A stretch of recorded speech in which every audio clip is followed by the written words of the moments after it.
Hello everyone, मैं मिथुन सिंह स्वागत करता हूं आप सभी का। आशा करता हूं आप सभी बहुत अच्छे होंगे। झारखंड कर्मचारी चयन आयोग के द्वारा जिस तरह से भर्ती प्रक्रिया चलाई जाती है, अब उसमें आपको बदलाव दिखने को मिलेगा और ये बहुत बड़ा बदलाव होगा। इससे क्या फ़ायदा क्या नुकसान हो सकता है, ये आप खुद से आकलन करेंगे तो आपको आइडिया लगेगा।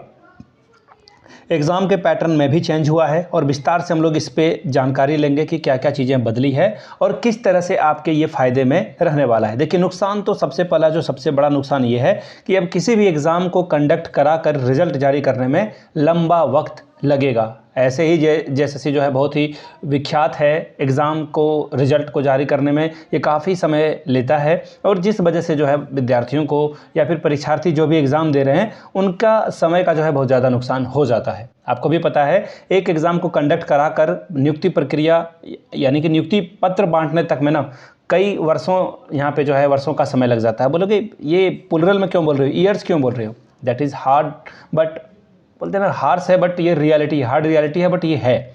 तो फिलहाल 8/7 से ये नियमावली लगी है। मैं आपको पीडीएफ दिखा देता हूँ। पीडीएफ से याद आया, ये पीडीएफ आपको हमारे टेलीग्राम चैनल पे मिल जाएगा, वहाँ से आप हमारे साथ जुड़ सकते हैं। ये रहा पीडीएफ, झारखंड गजट असाधारण अंक झारखंड सरकार के द्वारा ये प्रकाशित किया गया है। क्या है बातें?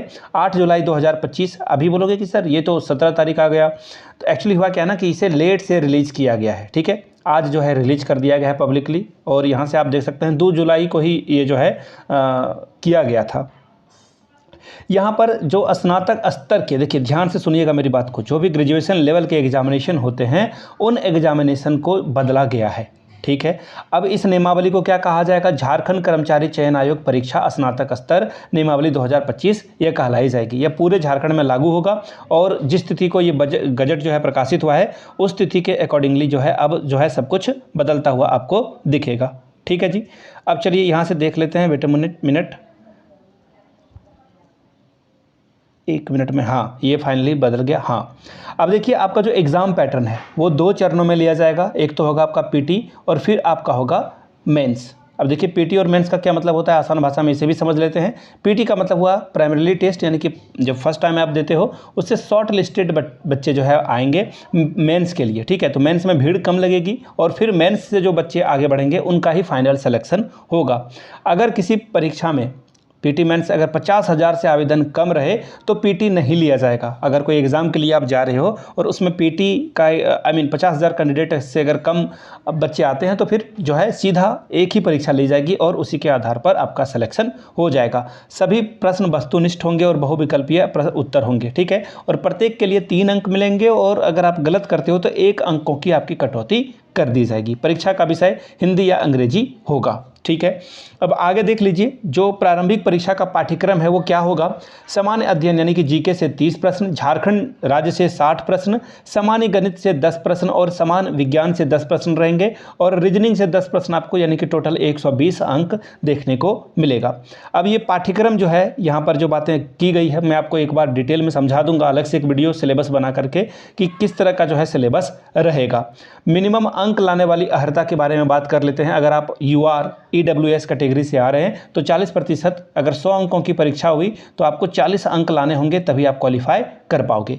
दूसरी बात OBC BC1 BC2 वाले बच्चे के लिए है। अगर आप 32% 34% अंक लाते हो तो आपका काम चलेगा। पिछड़ा वर्ग और आदिम जनजाति के लिए देखिए ये प्रतिशत घटकर 36.5 से लेकर के 30% तक हो जाएगा। ठीक है, और मुख्य परीक्षा जो पूर्व के नियम हैं वही यथावत रहेंगे।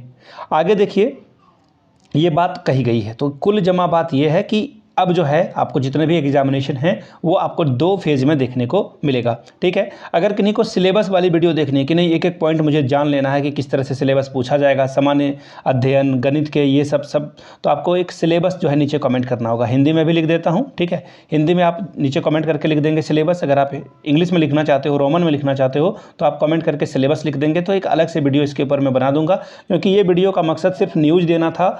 सिलेबस के लिए अलग से जानकारी आपको एक अलग वीडियो में, सेपरेट वीडियो में दे दूंगा। आपने वीडियो को यहाँ तक देखा, ये पसंद आया तो कमेंट करके एक बार जय हिंद जरूर लिखिएगा, ताकि मुझे भी आइडिया लगे कि आप मेरे काम को अप्रिशिएट कर रहे हो और आपको मेरा काम पसंद आ रहा है। वीडियो को यहाँ तक देखने के लिए आप सभी का बहुत बहुत शुक्रिया। Have a good day.